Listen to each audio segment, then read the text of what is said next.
Welcome. I hope कि आप अपने घर वालों का सबका ख्याल रख रहे होंगे, बाहर जाने से परहेज कर रहे होंगे, अपने आप को इन्फेक्ट होने से और दूसरों को आपसे इन्फेक्ट होने से बचाने की कोशिश कर रहे होंगे।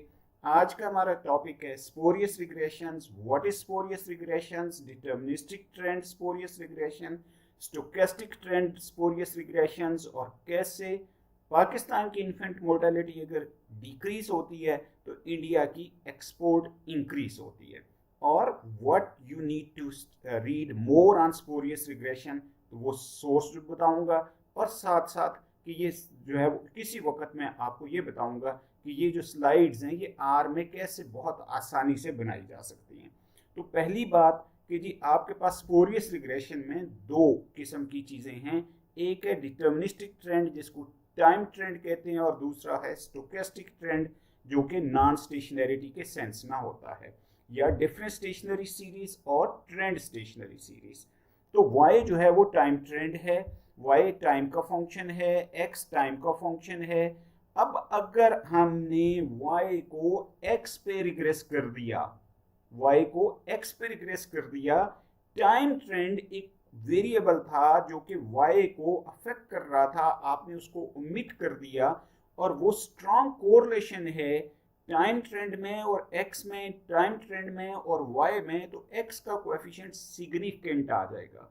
तो बेसिकली ये omitted variable biased, variables highly correlated हो तो एक जो ओमिट करेंगे तो जो दूसरे वाला होगा वो उसका कोएफिशिएंट सिग्निफिकेंट आ सकता है। तो ये ओमिटेड वेरिएबल बायस मेरी वीडियो पे अगर आप क्लिक करेंगे तो आपको फ्रिश-वाउ थ्योरम के बारे में पता चलेगा। जब हमने y को x पे और टाइम ट्रेंड दोनों पे रिग्रेस किया तो y बेसिकली टाइम ट्रेंड का फंक्शन था, तो यू विल सी कि x सिग्निफिकेंट नहीं होगा। लेकिन अगर आपने टाइम ट्रेंड को एलिमिनेट करके कर दिया तो you will have spurious regression, nonsense regression, even अगर वो आपके y और x जो है वो इकोनॉमिकली मीनिंगफुल वेरिएबल्स भी हों। तो दूसरी चीज जो कि जरा थोड़ी सी ज्यादा इंपॉर्टेंट है, जो ज्यादा यूज में है, दैट इज कि अगर आपके पास नॉन स्टेशनरी सीरीज हैं, नॉन स्टेशनरी सीरीज क्या होती हैं कि मीन कांस्टेंट नहीं हो या वेरिएंस कोवेरिएंस कांस्टेंट नहीं हो या दोनों नहीं हो।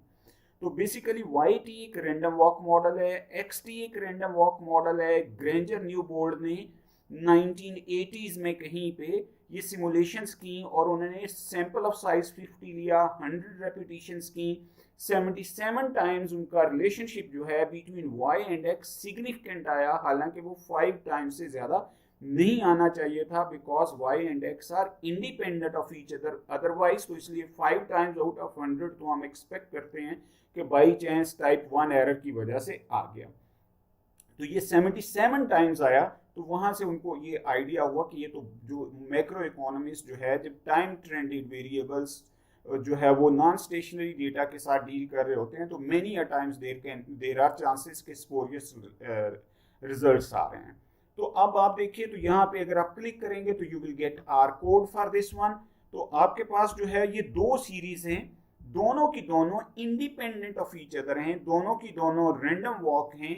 होना ये चाहिए था इन दोनों का एक दूसरे से कुछ लेना देना नहीं होता। लेकिन जब हम y को x पे रिग्रेस करते हैं तो व्हाट डू वी गेट कि आपके पास जो है वो x कोएफिशिएंट हाईली सिग्निफिकेंट आ जाता है। तो this is spurious, this is called spurious regression, this is called nonsense regression. तो इससे क्या होता है कि आपकी जो बीटा टू हेड की जो डिस्ट्रीब्यूशन है वो स्टैंडर्ड टी नहीं रहती, तो उससे आपका जो डिस्ट्रीब्यूशन है वो ब्रेक डाउन हो जाती है। तो आपकी जो स्टैंडर्ड स्टेटिस्टिकल इन्फ्रेंस है वो वैलिड नहीं रहती। वैसे भी हमें पता है कि जब वेरिएंस जो है वो कांस्टेंट नहीं रहेगा तो टी डिस्ट्रीब्यूशन के डिनोमिनेटर में जो है वो स्टैंडर्ड डेविएशन कांस्टेंट अस्यूम की जाती है। तो ये आपके पास इशू क्यों हुआ? इशू इसलिए हुआ कि वाई टी जो है रैंडम वॉक था, जिसका मतलब ये है कि यू टी भी रैंडम वॉक हो गया। जबकि हम अस्यूम करते हैं कि यू टी क्या है, you T I I D है। तो जब आपके पास जो है वो स्ट्रॉन्ग ऑटो कोरिलेशन हो इन द फिनोमिना और आपके पास U T I I D नहीं हो तो y को जब x पे रिग्रेस करेंगे because of non addressal of auto correlation तो what will be the case कि आपके पास y और x में एक रिलेशनशिप शो हो सकता है, हालांकि वो रिलेशनशिप जेन्युइन नहीं है। तो this is called spurious regression. This is called spurious regression कि आपने y को xt पे रिग्रेस किया इंस्टेड ऑफ yt-1, तो आपने रिडंडेंट वेरिएबल रूटीन में अगर आप डाल दें तो it will not matter much, but अगर आपने उसमें yt-1 जो रेलेवेंट वेरिएबल था उसको नहीं डाला था और UTIID नहीं थे, तो x जो है इट मे बी सिग्निफिकेंट। तो ऑब्जेक्टिव ग्रेंजर बोल्ड का क्या था कि आपने अगर ऑटो कोरिलेशन को इग्नोर कर दिया तो there are serious consequences. Autocorrelation को, मल्टीकोलिनियरिटी को, हेटेरोस्केडास्टिसिटी को डील कैसे करते हैं मैंने पहले भी बताया, I will show it in other videos as well.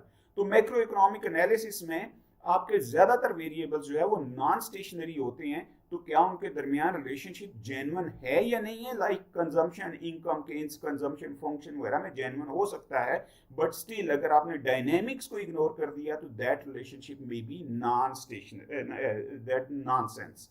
तो पहला स्टेप ये है कि हमें ये चेक करना है कि ये रिलेशनशिप स्पोरियस है, नहीं है, डिटर्मिनिस्टिक ट्रेंड है, स्टोकेस्टिक ट्रेंड है, एंड देन डील अकॉर्डिंगली। यहाँ पे मैं एक छोटी सी एग्जांपल आपके साथ शेयर कर रहा हूँ। ये आपके पास डेटा है, एक है infant mortality rate in Pakistan, export in India, world bank का डेटा आर की लाइब्रेरी से डाउनलोडेड है। तो ये आप देखिए, तो हमने इंडियन एक्सपोर्ट को रिग्रेस कर दिया पाकिस्तान की इन्फेंट मोर्टेलिटी पे, तो इट्स हाईली सिग्निफिकेंट -11.386 कि पाकिस्तान, और इसकी कॉजल इंटरप्रिटेशन इस तरह की कभी नहीं करनी कि पाकिस्तान का इन्फेंट मोर्टेलिटी रेट अगर कम होगा तो इंडिया की एक्सपोर्ट बढ़ जाएगी। ये तो नॉनसेंस मैंने इंटेंशनली इंट्रोड्यूस करवाए।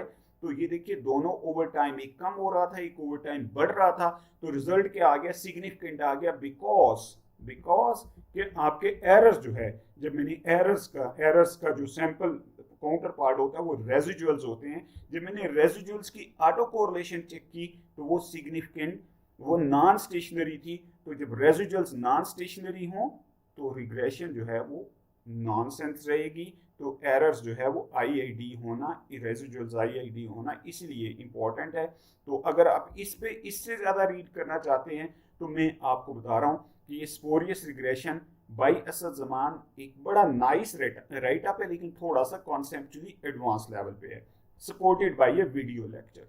Thank you for watching, take care. मैं किसी वक्त आपको आर में ये स्लाइड्स, ये कोर्स, हर चीज़ कैसे होती है और कैसे क्लिक से ये सारी स्लाइड्स आपको शो हो जाती हैं, I will demonstrate. Thank you for watching, take care.